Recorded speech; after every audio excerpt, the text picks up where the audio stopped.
Hello and welcome to the program. I am DEJI360. Now, following last week's pandemonium in Nigeria's parliament when police fired tear gas at lawmakers and tried to prevent them from sitting to vote on the extension of the state of emergency on 3 northeastern states troubled by the Boko Haram insurgency, the lawmakers had summoned the Inspector General of Police to appear before them to explain the action of the police, of course. Well, the police IG did appear before the lawmakers, but blatantly refused to recognize Aminu Tambawal as the Speaker of the House, simply referring to the Speaker as Alhaji Tambawal.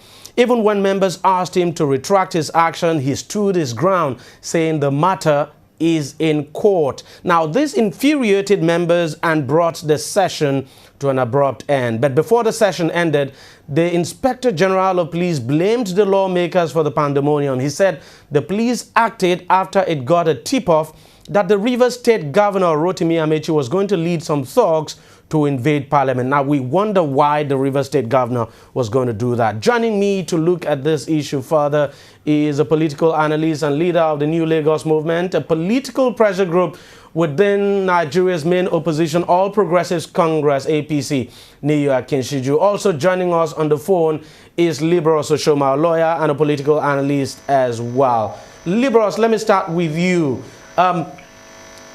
From a legal perspective now, the IGP told lawmakers that he refers that for him, Tambawal is no longer the Speaker, maintaining that the case is still in court. Did the court at any time say Tambawal is no longer the Speaker of Nigeria's House of Representatives? No, the court, they had not ruled on that matter. Simply what court asked parties to do is to maintain status quo. I think also the IG should have refrained from being judgmental in the matter that he says is sub judice, because by saying I will not recognize this man as Speaker and at the same time saying I will not comment on the matter, already he has passed a judgment and still also in another breath saying that the matter is sub judice. Now, let me ask you this. When the court says status quo should be maintained, I mean, we've seen a situation in this country where that statement, maintain status quo, has been given several interpretations. When the court said, look, the status quo should be maintained, what exactly did the court mean? When the court says maintain status quo, I mean, in the case of Tambawal. that means maintain the position before this crisis. What position, what the position, before you came to court. Maintain that position. In most cases, lawyers will ask for a restraining order. The plaintiff, applicant will ask for restraining order, restraining the defendants from either removing him or taking steps that will foist on the court a fait accomplished. And so the court will say maintain status quo, maintain the position before the war. And in this case, the position before the war is, okay, Tambawal was Speaker and he has approached the court asking for an order. And the court says, well, we will grant the order, but let him remain the Speaker until we determine this matter. Okay, Libros, I'm going to come back to you. Let me bring you in here, Mr. Akinshiju. For you, does this lend credence to the insinuation out there in the public that, this whole thing in the first place, the pandemonium we saw last week, was basically designed to remove Tambawal as Speaker, with what the Inspector General of Police has now come out to say? This is obvious. It led credence, as you said. And it has even become apparent that the presidency has a hand in all this. As it were, the Inspector General of Police is answerable directly to the president. And the IGP won't take a position, without direct orders. Even though the presidency has come out to say, well, the IGP does not need any instruction at all from the presidency to carry out his constitutional responsibilities. Then that is unfortunate, because we are talking of a national issue here. We are talking of relationship between arms of government. The executive arm is different and independent of the legislative arm of government, just as the legislative arm of government is different and independent of the executive arm of government. So if any state official that belongs in the executive arm of government should take a position, it must be in direct coordinate with the presidency, because we are talking of direct instance of separation of power at this time. So this is a direct impingement on the rights of the National Assembly. So if the IGP would want to enforce whatever his constitutional duty is without a direct order from the presidency on the National Assembly, our democracy is threatened. Liberals, let me go back to you. Do you think that the police was only carrying out its lawful duties when it locked that National Assembly complex, now I'm talking about the Nigerian Parliament, and tried to prevent the members from entering to carry out their legislative duties now? Because we've heard the IGP come out to say, look, he had information, that the police had intelligence information that the governor of Rivers State was going to lead talks to invade the National Assembly. In carrying out lawful duties, also you should be very civil in the way you carry out lawful duties. But before I go further on this, I would say that all of these crises that we're having today, I would put the blame squarely at the doorstep of the judiciary. Because all of these cases, if you remember during the gale of impeachment, where 8 members will impeach a governor in the House of 30-something, the Court of Appeal rules, starting from the Court of Appeal in Ibadan, rose to the occasion and put a stop to all of this by, the interpretation of Section 188. In the same vein, unlawful substitution that was happening with political parties, the Supreme Court rules also and put a stop to it by interpreting the provisions of the Electoral Act. In this case, if you remember the defection of the 5 governors from last year, and then the matter, originated by way of originating summons, asking the court just for interpretation.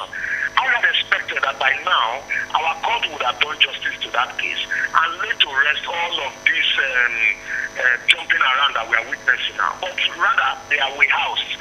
Also, this same Tambawal's case, probably now it's been warehoused because of the importance of that matter. I expected the judge, even if it means, sitting on a weekend like you see the electoral tribunal does, to timeously decide that case and lay all of these problems to rest. But, judiciary also enhanced by most of our senior advocates have also been creating problems in our democracy. And so that is why you find out now that even to interpret lawful duties becomes a problem. Because I expected, really frankly speaking, the police, when Aminu Tambawal and others came, they should have just searched them and allowed them into the complex and wait for the outcome of the matter in court. Mr. Kinshiju, do you foresee a situation where the police will reenact this drama again 3rd of December when the House resumes? Well, it depends on where reasonability lies. Naturally, because if you have the Inspector General of Police insisting, at this time, naturally, we should expect that it's most likely it's reenacted. And but I believe that the will of the members of the House too would have been more enforced now to also take on the police. And where you have such kids, the clash and conflict will be intense. With that, we don't know where it will lead to. Now, whoever is in charge of talking to the police should start looking at this scenario and also looking at where it will land, the exit point of the scenario. And if he thinks it will not be good for our democracy, we can only plead, for God's sake, that such person should intervene. And that person at this time is the president. The president cannot give the IGP a direct order and he will go against that order. What that means, therefore, is that by the time the House is resuming, and there's a police blockade of the House, it does mean that there's another direct order to the IGP. We can conveniently assume that the president had given the IGP a free lead to do whatever he needs to do with the House, which would be unfortunate. All right. I want to thank you, Liberal Soshoma. I have to let you go, but thank you very much for your contributions. And all right, now, the Nigerian government has approved the sum of 9.2 billion naira for the purchase of cooking stoves and what it calls wonder bags, so distribution to rural women across the country under the National Clean Cooking Scheme, which the government describes as an aggressive drive to engender clean cooking culture among the poor rural women to reduce and possibly eliminate cooking with solid fuel. Now, solid fuel, that would mean firewood, which is detrimental to health. We understand Wonder Bag now is a non-electric slow cooker invented by Sarah Collins, a South African eco-entrepreneur who came up with the idea of surrounding the pan with cushions 6 years ago during a power cut in her country. Now, we must say power cuts in South Africa is not as common as it is in Nigeria. Now, the government says it will buy 750,000 units of the cooking stoves and 18,000 Wonder Bags that will be distributed to the rural women free of charge. Now, the stoves are expected to be delivered within 12 weeks. The government says it would be above board in distributing the items to ensure that political consideration was not considered in determining the beneficiaries. It also says all women groups in the country were involved in the scheme from conception to the level of awarding the contract. Now, I still have Mr. Akinshiju here in the studio to discuss this further. Mr. Akinshiju, this is a country that is facing severe austerity measures. This is a country where you have several problems, even at the rural level. And then the national government comes up now to say, look, we're buying stoves at the sum of 9.2 billion naira for rural women. That we're buying stoves to give to them. That is basically maybe the biggest challenge confronting rural people. This is, it sounds absurd. The ruling People's Democratic Party needs money for 2015 election. That is the beginning and the end. Stove is not a problem at this time. We've been talking about agriculture. When you acquire a stove, what would you cook with the stove? Where would you get those things that you cook with? The problem with rural Nigeria is not how they will cook, because I know the average rural home in Nigeria use kerosene-fired stove at this time. But the problem is getting what to cook on that stove. And so when we talk of hunger, it's about access to agricultural products. You know, because food in whatever variety is in scarce supply for the average rural person, and including the urban people anyway. You know, and the truth of the matter is, when the national government decide at a point in time like this, where you just declared austerity measure, the prices of crude oil has continuously fall. I mean, it's falling continuously. And you now say, okay, you have little receipts. You've devalued your naira. You devalue your naira, you increase interest rates, and so there are so many confusion in the system, and it does not as if you could not foresee the confusion coming, the problems coming, because you could see over the last 1 year that your major buyers, the major buyers of your crude oil was retreating, had actually found its own source of supply. You know, and you had to go more or less to other segments of the market to get buyers, and you could also obviously see your receipts falling over time. If you have good policymakers, they could actually project into the next 1-2 years and determine these are the kind of problems we are going to have. Now, if we have such policymakers thinking that these are the kind of problems we are going to have, we're going to land ourselves in austerity measure, which means that we have to cut back on our consumptions and all that. Who are those people in the policy-making body that will now say, in the next 1 year, what we need most is stove? And 9.2 billion, just help us make some economic sense of this. It's a huge amount of money. I cannot make. And should it be the responsibility of the national government to provide stoves for rural women? What exactly are the local governments doing?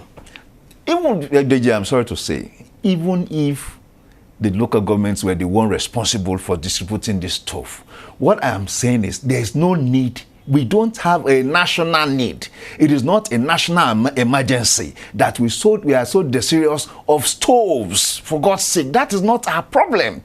Our problem, as it were today, is enough supply of food, feeding items to Nigerians. That is what I know, because I am obviously in the know, like you are in the know, that more than 60 million Nigerians are out of employment. That is a major crisis. You know, we have issues with our education. We have issues with our health. We have issues with supply of food items. I am appealing, you know, because there are times we sit back and we look at our government do whatever they want to do. But there are some times Nigerians should stand up and say no to irresponsibility and irrationality, because this is irresponsible, I'm sorry to say. Let Nigerian women, because they are the one on which they are using the excuse to buy the stove. Let Nigerian women stand up. Rural, urban. Let them come together and say, stove is not our need. 9.2 billion naira added to our education budget would go a long way, would do big things for us. 9.2 billion naira in the health sector will save so many pregnant women who die during childbirth. 9.2 billion naira intervention, even if it was invested in that same stove making, not as an assembly plant, you know, invested as manufacturing unit, will do a lot of things to our employment opportunities. So I think women should stand up. If men stand up, it may be queried, what is your own problem with stove? Women should stand up. We are talking of an historical decision here now, because if at this time the president sits somewhere in conjunction with some funny women, I don't know what problem rural women will have with stove, and say this is what we need, and I will spend as much as 9.2 billion naira. Something is wrong. Honestly, this is a very baffling decision. It's shocking that we're spending 9.2 billion naira at this time on getting cooking stoves for rural women. It's just unimaginable that the national government, the Nigerian government, would choose to spend 9.2 billion to buy cooking stoves for rural women in different parts of the country. Let's just take a short break. When we come back, 11-year-old Zuriel premieres her 4th documentary.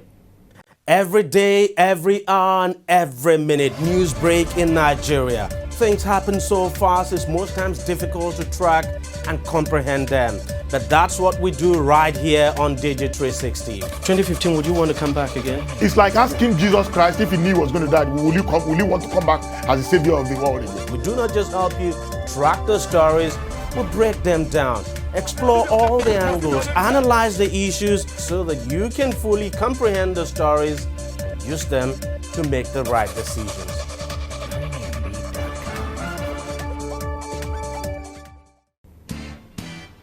I read an article about the importance of names, and your name is Good Luck Jonathan. How much good luck do you think you have brought to your country? She is considered as the youngest documentary filmmaker on earth. Zuriel Oduwole made her first documentary at the age of 9. Zuriel was in our studio earlier and spoke with Thelma Okoro. I want you to take a look at that interview now and what Zuriel had to say about this new documentary and other works she has in the pipeline. Tell us about this documentary, A Promising Africa, right? That's correct. Tell us about it. Well, first I'd say thank you for having me. You know, I'm glad to be here. And the 3rd documentary I created, yes, is on A Promising Africa. And what I'm looking to do is I'm looking to create a series where I'm going to be profiling a few African countries over a period of time. Now, the first African country I'm chosen Nigeria, and that's what's going to be premiering. That's what's going to be premiering towards the end of the week. Okay. And in this documentary, I'm featuring 4 key people I think are making a positive difference to their country. People like the people you featured on this documentary. Can you tell us about them? Well, the 4 people I have are an educationalist, a fashion designer, a turnaround banker, and an athlete, and then there's a special surprise in it too. Okay, so what's the criteria for selecting the people you featured on this documentary? Well, the criteria, I was looking for people who, you know, making a positive impact to their countries, who had amazing stories to tell. You know, during the interviews, they had some stories to tell on how, you know, some people didn't believe in them, that, you know, they could become, like with one of the people, the educationalist, some people actually didn't believe that she could build a school. They didn't think that she was capable of doing it. But of course, she was able to do it. And so I'm just featuring, like I said, featuring key people who are making a positive impact to Nigeria. Okay, so how long did it take you to make this documentary? This documentary, it took me a little over a year to make, which is longer than my other two documentaries. And the reason is because first I had to learn the software. You know, I chose new software to create this documentary, so I had to learn the basics of it. You know, it's a little more high-tech than the other one. So I had to learn how to maybe add text, add the pictures, how to add transitions. And then also, of course, the interviews. The interviews were scheduled at different times, so, you know, I had to wait to conduct the interviews before I put them in the documentary. And then, of course, editing takes a little while too, you know, putting everything in the right place. And, of course, the voiceovers. I had to do my voiceovers in a studio in Los Angeles. And it was actually a bit easier than I thought. It didn't take as much time, but, you know, it still took some time to put it into the documentary. Okay, in the course of making the film, the documentary, what difficulties did you experience during this time? Well, I'll say the difficulties were, well, one, learning the software, because, you know, I had to learn the software. It took me a little longer, over 2 weeks to learn the software. And then another one of the challenges was getting the voiceover to match what was showing up, because sometimes the voiceovers got delayed, or sometimes they didn't even show up in the documentary when we burned the film. And so those are some of the difficulties I faced. Okay, when I saw the documentary, I saw that you were able to get the president of Nigeria, President Goodluck Jonathan, to feature on it. So tell me, how did you do that, since it's very rare for someone to actually do that? Well, what I did was I sent letters to his presidential offices and the embassy of Nigeria. And I explained to him about the projects I'm doing, you know, why I wanted to interview President Goodluck. And then it took a little longer than some of the other ones, but he did come back saying that I'd be glad for him to interview him. And, you know, it's just really the grace of God that I'm able to do all these projects, and he's given me the strength to do the projects too. So personally, how did you feel interviewing him? Well, he's the president of my home country, so I was glad I was able to interview him. You know, I'm always glad and I'm really honored when the presidents and prime ministers give me time to interview them, because now, after interviewing over 14 presidents and prime ministers, I know that, you know, being head of state is not an easy job. Yeah. And so I'm just really glad when they give me time to come and interview them. So, a promising Africa, what do you think, or how do you think the African child will relate to this documentary? Do you think they are going to see it as something that they can look up to, or they can be inspired after watching it? Well, the reason I created this documentary was to show the positive side to the African continent. Because, you know, whenever you watch the news and they mention Africa, they always show the negative things. They don't really show any positive things. And so the reason I wanted to create this documentary was to show the positive things to the African continent, however, in this documentary, Nigeria, and show the rest of the world the positive things. I'm also hoping that the children here on the African continent will see this documentary and they will know themselves that if I was able to do it, they can do it too, and they can achieve even greater things. So aside from this documentary you're going to be premiering on Saturday, what other projects are you working on currently? Oh, currently, of course, after this documentary, I'm gonna be going back to my schoolwork. I have to maintain my 8 grades, and from there, that's really what I'm doing right now. Okay. And from there, we'll see what happens. I'm hoping I'll be able to create some more documentaries next year. So we should look forward to watching more of Zuriel's documentaries? Yep, that's correct. That's very good. We thank you very much for coming today. We really appreciate it. And I'm going to be looking forward to watching the documentary so I can also be inspired. I thank you very much for joining us today. Thank you for having me. Well, quite a wonderful kid, if you ask me, and there's no question at all that Zuriel is going to go places. Do not forget, the very first time I spoke with Zuriel, she was 9, and she told me back then that her ultimate aspiration is to be the President of the United States of America. By the way, she is a Nigerian American, so she's an American citizen. Of course, the father is a Nigerian. She's also a Nigerian. She says she wants to be the President of the United States of America. She still keeps that dream. She still believes she's going to be the President of America someday. We'll wait and see that. It's not impossible, but this is a wonderful kid who is doing wonderfully well. And of course, she has a program. She spoke about that program. That's a Dream Up, Speak Up program. And she's been going around across the world, talking to children and doing all she can, lending her voice now to violence against children, promoting the cause of child education, especially the girl child education. There's no question at all that there are lots more to come from this Nigerian-American child prodigy, Zuriel Oduwole. Well, that's it on the program. If you want to watch it again, all you just need to do is go to our website, TV360Nigeria.com. You'll find the program and lots more there. You can also watch us on YouTube by subscribing to our YouTube channel. It's youtube.com/TV360Nigeria.